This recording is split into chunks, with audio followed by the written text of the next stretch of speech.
Okay, you guys could be interacting with a Taurus right now, but that's the other low bar of what's important here with what Taurus has to say. Taurus is actually your second house if you're going by equal house system and by your sun or rising placement. The moon, not so much. Okay, but if we were to look at this as a equal house system thing for Aries risings and Aries suns, this would suggest this has to do with your self-worth, your value systems, your self-respect, your consistency, or your consistency and reliability.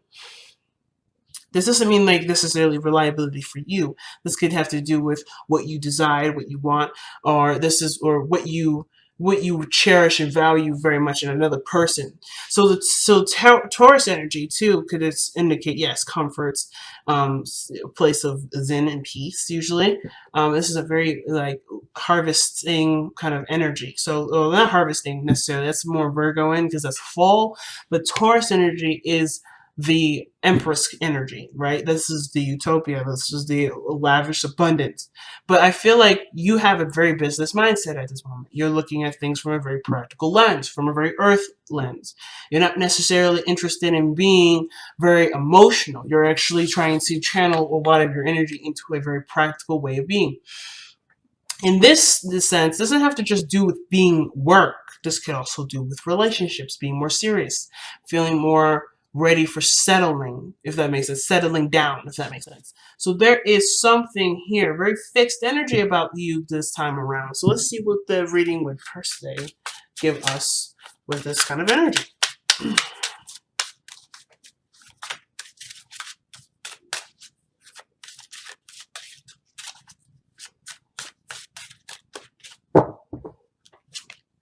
All right, so I'm going to be doing a modified Celtic cross. So the placements will not be the same as typical Celtic cross readings, but that doesn't mean it won't resonate. All right. Damn. But the fact of the matter is this, too, family, is that y'all have the King of Pentacles as the heart of your reading. Okay, if I didn't say business minded or feeling more wanting to be more settled in a relationship or more like grounded in a relationship, then fuck, I don't know. So the situation here with the devil energy is definitely coming up. I think you're recognizing a lot of patterns and behaviors that are holding you back, right? That some things that you're doing for yourself that may not be advancing you forward. So very bluntly, very directly, as you guys usually, express the energy of yours, you're done with it. You're not interested in that. You're not interested in dealing with a certain way of being. You're working on changing that, not for anyone but yourself, right? You're looking to advance yourself, and yes, it just may be to do with you getting out of the rut, so that way you can have what you want, maybe be in a relationship. But the devil would suggest that you're in a place where it only provides temporary relief and not consistent and sustained relief. All right, long term. This is very short term that the devil can offer. Not saying that it's bad or anything, but you're ready for something a little bit more consistent, more present, if that makes sense. You're no longer interested in small temporary happiness. You're wanting the real thing. So I think it's pretty awesome. Why do we have that coming up? Because of the Nine of Cups. You know what you want, guys. You know what you want, and you want it so much that this is no longer an option. So you not only do you know what you want, and not only are you content with yourself because of you being able to know what you want, you're ready to kind of set aside whatever the devil energy is. So the focus is what has been holding you back. What things have you been using necessarily as a crutch to prevent you from moving forward? Or what patterns have you noticed about yourself that you can do without and be just okay? All right. So it's Capricorn. What has power over you at this point? Now, this could also do with the relationship. Maybe you guys feel like you guys are in a relationship that doesn't necessarily see eye to eye. Maybe there's not necessarily a lot of healthy things going on in the relationship. There may be a lot of, a lot of fantasy, a lot of great things in the moment, or sometimes really like depending on the situation, it'd be great. But then it kind of goes back to being sour. Maybe you take care of more people, take care of your partner more than the other, or vice versa for those of you that are cross-watching. Maybe there's a codependent undertone to this relationship and you want to get rid of it. There's something that you really want to get rid of. You're done with it. Okay? Now, The heart of your reading is the King of Pentacles, and it's interesting because Pisces had the King of Wands as the heart of the reading. And they had this come out. It's the first cards that flew out of the deck before I even got a chance to even really shuffle for their reading. The Five of Pentacles would suggest, being as a crossing energy, is that whatever needs to go hasn't gone yet. At least in my eyes, it hasn't.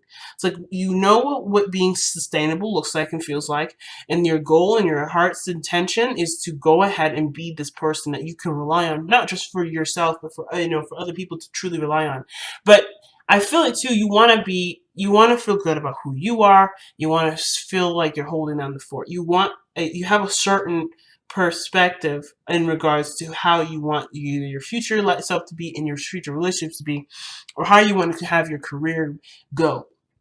But the Five of Cups would suggest there's something that needs to be gone in the process. The focus is of yours is desired to be changed. Like you are wanting to change your focus away from what you don't have, because I think you've also realized that whatever you don't have, you can acquire. That's what I love. So Aries, your mindsets are changing, and you're definitely going in a really, really strong direction. And you're no longer letting what you don't have keep you from being what you want to be. So in that regard, we have the Two of Wands in the past. So this would suggest that you were caught at a crossroads and you were trying to figure out what exactly you wanted to do. How do you want to move forward? Where did you want to progress forward in? And I feel like the fact that the key, this person here has a globe in his hand would suggest that he has plenty of options and he's aware of this. He's aware that he can have and go and get all the information he needs wherever he goes. It's just about where he wants to start. So I feel like in the past you had a decision where you felt led to go in a direction that would benefit where to benefit the intention of which you were trying to manifest, or whatever goal that you have in mind for your personal life. You had a decision to make of where to start, and you'd already started, and you started through making friends. Very Libra season of you, very Libra season of you. But you see the value in the benefits of having friends, having people in your close knit groups, or getting more in touch with the people that are around you. So the Three of Cups here is almost suggesting that when you're looking at something that you don't have, but you could do it by interpersonal relationships. You can actually increase your amount of friends, especially ones that are lost, or the ones that or relationships that you feel like you're lacking. You can strengthen that by being present, by doing what you have, or doing what you know, or working with what you have. Okay. Yes, working with what you have. So you have the Three of Cups, right? The connecting with people. Now, the hardest part is this. Okay? The hardest part is going to be that. The reason why is because you didn't just lose this. I mean, you don't just not have this. You lost this. So I think in one period in time in the past, you did have friendships. You did have connections that were not necessarily romantic or necessarily too personal and too intimate, but you had a group of people that you could trust. These people either betrayed you, broke your heart, made you feel like you couldn't necessarily have this, but you know very damn well and sure that you definitely can. It just requires stronger boundaries that the King of Pentacles will always create for himself, because he sees the value in himself and his relationships. So you know that this situation here with the Five of Cups, you know that this situation has happened, but you can strengthen this. You can strengthen and have a better relationship with people by not only seeing what caused this to happen, but understanding that your value is so important. Knowing yourself, having self-respect, and having a better self-esteem. That is so much and so important when it comes to connecting with people, because then they will be truly your friends, because you can be you no matter what, and without judgment, without any sort of extra stuff. And you don't ever have to give of yourself necessarily. Not necessarily. You can always connect yourself with great people, but you don't have to do favors or to do things to sway someone to be your friend. I don't think you've ever done this, but for those of you that might have with an aspecting planet, maybe somewhere in Virgo, or perhaps in Cancer, or even Libra per se, You don't if you have this happening, you may be feeling like you always end up connecting with people that need something from you, and your friends are only people that need something from you rather than people that want to be around you. So I think for those people that have those moons there, this may reign more true than any other placement. But I feel like for those of you that may not have been giving of themselves either, the situation with friendships that may not have been very healthy, which suggests a toxic relationship between friendships or whatever, like you're noticing that your connections were not healthy because the connection with yourself hasn't been very healthy, and you're strengthening that now. You're creating better boundaries, creating better habits for yourself, and you're doing things a lot more positively and a lot more progressive, that will eventually lead you to more healthier relationships. What you're doing is running toward your fear instead of running away from it, or trying to find alternative ways to overcome the Three of Swords, which is the pains and the sadness, or the hurts from the past you haven't truly been over, you haven't gotten over yet. Some of you guys have been like, yeah, this doesn't bug me anymore, but in a way, it does affect how you live your life, right? You do live based off of this Three of Swords sometimes. Like, for instance, like maybe this doesn't affect you on a day-to-day anymore, you don't necessarily care, but what this would suggest too is that you also no longer care about having friendships. You no longer try to reach out and do any of that. So where you may not let that bother you, maybe this pain or emotion is gone, there is always this like conscientious reminder of why you may not have what you feel like is missing. So what will you attract? You will attract friendships. You will attract people with the same like minds. They may not be exactly the same. They may not be all the same, but everybody's raising their cup up. Everybody's celebrating. Everybody's excited and happy, but they have a lot of things in common that they're celebrating with. They don't have to have the same things to be someone, to be significant to you. But I do feel like what you feel like you lost, you can have, or you already have. So what is it that you truly are missing? Because the Five of Cups would suggest that you don't have it.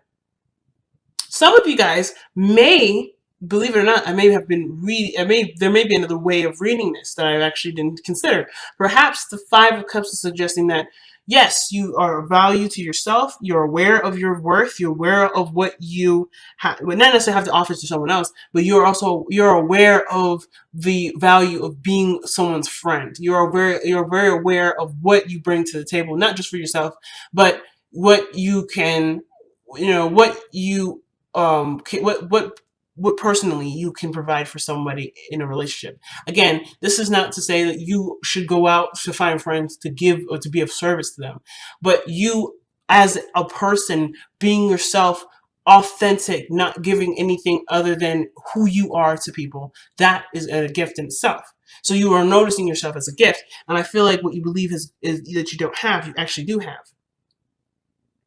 But you just, perhaps the situation is that you may not have an abundance of friends, but you have someone that's around you that does see you as someone as their equal, and they want to work with you. And that's what this Three of Cups is. So I feel like right now what you don't have is really what you do have, and right now it's just working away from the behaviors or patterns and sequences where it's commonly used to sedate or to make you feel better for a temporary time. Whatever this devil energy is for you is breaking free from that pattern, so to be able to work on what you do have, because you do have this. But I do feel like it's gone through a lot of crap, so you feel like maybe the support may not be there, but the support is. It's suggesting it is. It's suggesting this now. Some of you guys may be recognizing that your friendships are fake, though. Some of you guys may be recognizing that the people here are not really your friends. There may be one other person that is your true friends, but between the other two, the one of them is not on your side. It could be that too, but that's very rare that I really read it like that. But I do feel like there's something that you believe is missing, but it's actually not gone. It's not actually anywhere. And you, instead of letting this be the focus of of how you proceed forward, you work on what you have. You work on building the relationships that you have and strengthening them to the best of your ability. You're focusing on what you value and making sure that that is there in the relationships that you have, rather than trying to make a relationship work. You're doing what you want to do, and you're fully surrounding yourself with people that see your value. I think it's freaking awesome. So with the Three of Swords here, yes, the pain is still there, or the issue surrounding relationships or groups of people or internet circles, that is there. But you are conscientious of it though. You are now aware of it, and you're no longer oblivious to it, and you're no longer sedating something that you believed doesn't exist. You are aware that this is not you're aware that this is not fully over, you fully have overcome it, but you are ready to start working on this. You're ready to work on this. You're ready to put your effort toward it and to heal from this. And again, this is not like, this is not like this is your fault and you're not really ready to look at this. This is actually pain that's been really hurt you. And this could suggest that you're not letting this pain rule you anymore. You have better things that you have in mind. You have bigger journeys, bigger goals, bigger things to tackle, and this is in your way. And you're wanting to overcome this so you can no longer have this situation hold you back. Because how you progress forward, how you better yourself, and how you have richer relationships is by no longer seeing it through the lens of potential pain, because your boundaries are up. You have stronger boundaries. So you're probably no longer messing with people, and you're no longer letting people just kind of do whatever they want to do and just kind of letting it go. You're not letting it fly anymore. You have certain boundaries now that you're putting up, because you need, if people are really going to be your friend, if people are going to really respect you, they have to respect your boundaries that you put in place. So I think all this has to do with better boundaries and recognizing your self-worth, which is very, very good.